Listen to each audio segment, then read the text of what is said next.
നല്ലവരാര് കൊള്ളരുതാത്തവരാര് എന്ന ചോദ്യമുയർത്തി തല ഉയർത്തി നിൽക്കുന്ന ഒരു ചിത്രം. അതാണ് ഗായത്രി പുഷ്കർ ടീം തിരക്കഥെഴുതി സംവിധാനം ചെയ്ത വിക്രം വേദ.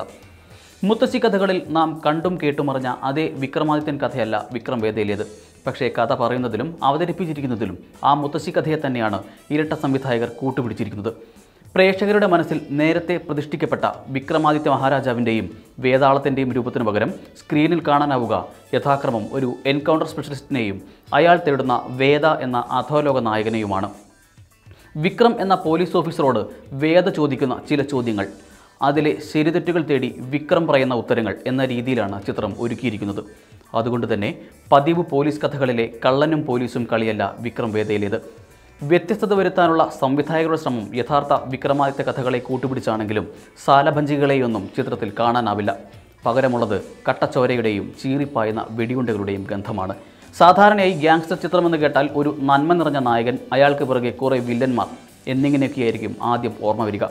എന്നാൽ വിക്രം വേദയിൽ അങ്ങനെയൊന്ന് നിങ്ങൾക്ക് കാണാനാവില്ല. ചിത്രത്തിലെ 95% കഥാപാത്രങ്ങളും തിന്മയുടെ പ്രതീകങ്ങളാണ്.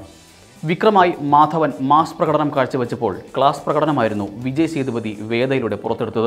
സിനിമയിൽ തിരഞ്ഞെടുത്ത് അഭിനയിക്കുന്നതിൽ ഇവർ ഇരുവരും കാണിക്കുന്ന ആത്മാർത്ഥത വിക്രം വേദയിൽ കാണാനുണ്ട്. ചേട്ട എന്ന മലയാളി വില്ലനായി ഹരീഷ് പേരടിയും കസറി. സാം CS-ന്റെ പശ്ചാത്തല സംഗീതമാണ് വിക്രം വേദയ്ക്ക് ജീവൻ പകരുന്ന മറ്റൊരു ഘടകം.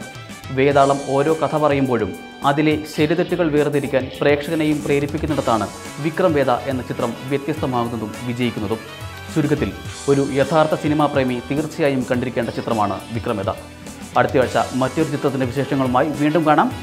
Good bye.